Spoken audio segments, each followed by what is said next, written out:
안녕하세요. FM 분당 매거진 투데이 윤숙희 인사드립니다.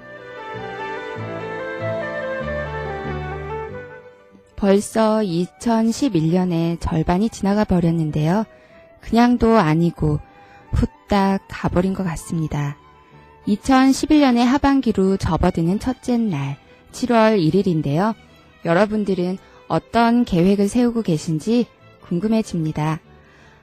아무래도 7월은 높은 습도와 무더위로 체력이 많이 소모되는 여름이 본격적으로 시작되는 달인데요. 무리한 계획보다는 지난 6개월간 열심히 살아온 스스로에게 휴식과 편안함을 주는 시간으로 정해보는 것도 좋을 것 같습니다. 쉼이란 게으름이 아니라 다음을 위한 충전의 시간이니까요.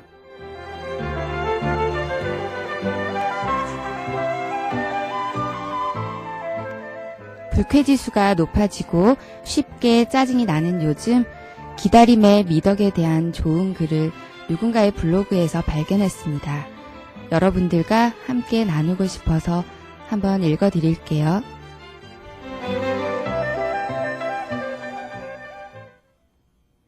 엘리베이터를 탔을 때 닫기를 누르기 전 3초만 기다리세요. 정말 누군가 급하게 오고 있을지도 모르니까요. 출발 신호가 떨어져 앞차가 서 있어도 경적을 울리지 말고 3초만 기다려주세요. 그 사람은 인생의 중요한 기로에서 갈등하고 있는지도 모릅니다. 내 차 앞으로 끼어드는 차가 있으면 3초만 서서 기다려주세요. 그 사람의 아내가 정말 아플지도 모르니까요. 친구와 헤어질 때 그의 뒷모습을 3초만 보고 있어 주세요. 혹시 그놈이 가다가 뒤돌아봤을 때 웃어줄 수 있도록. 길을 가다가 혹은 뉴스에서 불행을 맞은 사람을 보면 잠시 눈을 감고 3초만 그들을 위해 기도하세요. 언젠가는 그들이 나를 위해 기꺼이 그리할 것이니까요. 정말 화가 나서 참을 수 없는 때라도 3초만 고개를 들어 하늘을 보세요. 내가 화낼 일이 보잘것없지는 않은지. 차창으로 고개를 내밀다 한 아이와 눈이 마주쳤을 때 3초만 그 아이에게 손을 흔들어 주세요. 그 아이가 크면 분명 내 아이에게도 그리할 것이니까요. 죄짓고 감옥 가는 사람을 볼 때 욕하기 전에 3초만 생각해 보세요.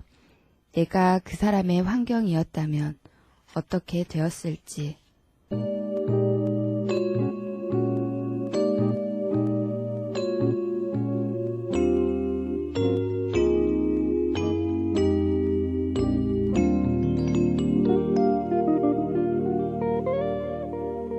(90.7MHz) FM 분당 방송입니다. 네, 매거진 투데이 금요일 코너는요. 육아와 교육에 관련된 소식과 정보를 나누고 있습니다. 지난 6월 3일부터는요. 매거진 투데이 특집으로 심리학습 클리닉 더 블라썸의 김미현 원장님을 모시고 나는 부모다란 주제로 아이의 성장과 자아 실현에 조력자가 되는 부모로 거듭나기 위한 강의를 듣고 있습니다.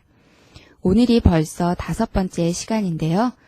지금까지 아이와 부모와의 관계를 돌아보고 문제의 초점을 아이에게 맞추는 것이 아니라 부모에게 문제가 있는 건 아닌지 한번 살펴봤고요. 아이들의 성장과 발달 단계의 특징을 이해하고 거기에 맞춘 양육과 훈육법에 대해 알아봤습니다.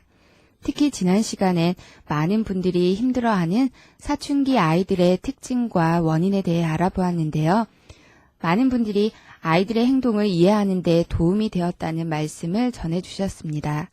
감사드리고요. 오늘 이 시간에는 나는 아이 공부를 돕고 있나 망치고 있나란 주제로 이야기를 나눠보도록 하겠습니다. 어떤 부모도 아이 공부를 돕고 싶어 하지 망치고 싶어 하진 않을 것 같은데요. 어떤 이야기가 펼쳐질지 궁금합니다. 그럼 심리학습 클리닉 더 블라썸의 김미연 원장님을 모셔보겠습니다.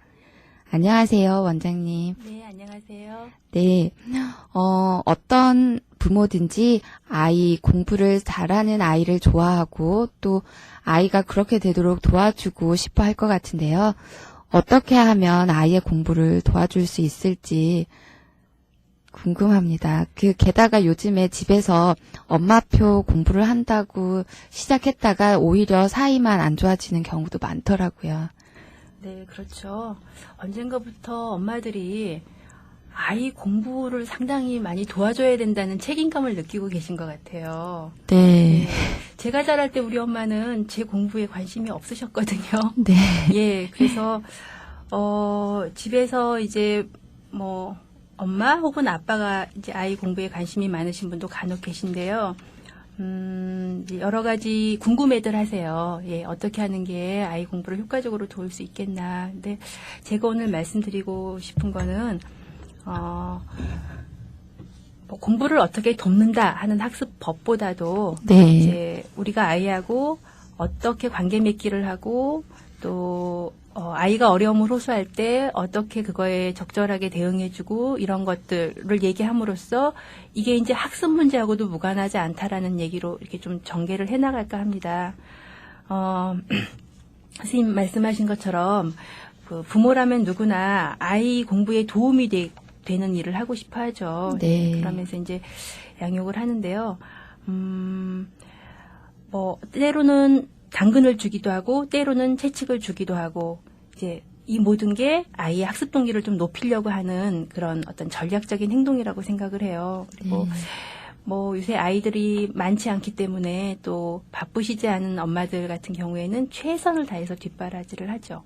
뭐 좋은 정보도 제공해주고 또 아이한테 해가 될 것 같은 환경은 차단해 주려고 노력하고 또 가장 효과적인 길이 뭘까 엄마가 또 막 연구해가지고 아이들한테 이제 안내도 해주고 이렇게 열심히 노력을 하는데 아니 아이 공부를 망치다니 네, 이런 행동에 어디 아이 공부를 망치는 요소가 있단 말인가 이러면서 이제 약간 발끈하실 수도 있을 것 같아요. 네. 예, 그래서 오늘 한번 어떻게 하는 게 아이 공부를 돕는 양육 태도이고 어떻게 하는 게 그 반대로 방해가 되는 양육 태도인지에 대해서 같이 말씀을 좀 드려볼까 하고요. 네.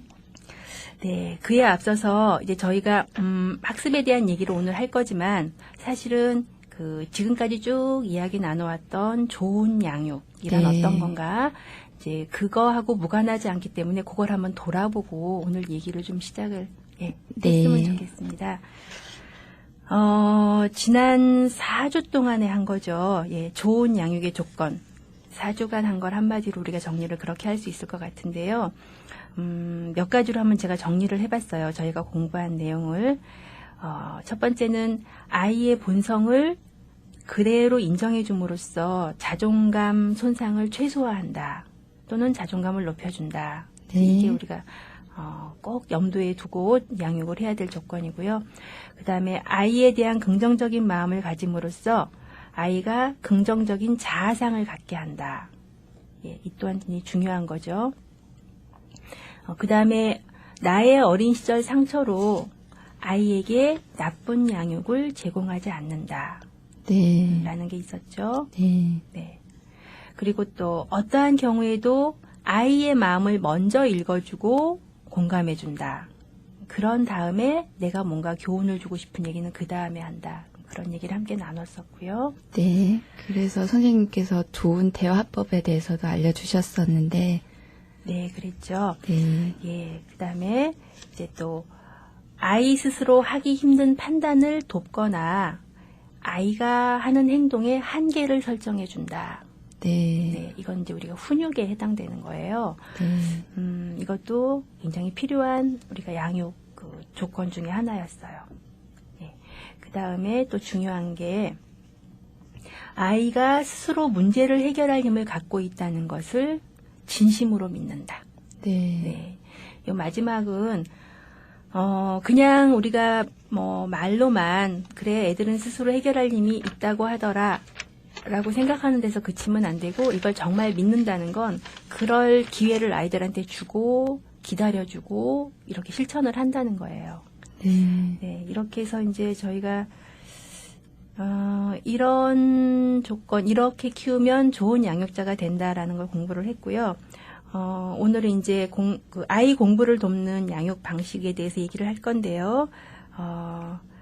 그것 또한, 좋은 양육의 조건하고 크게 다르지 않은 것 같습니다.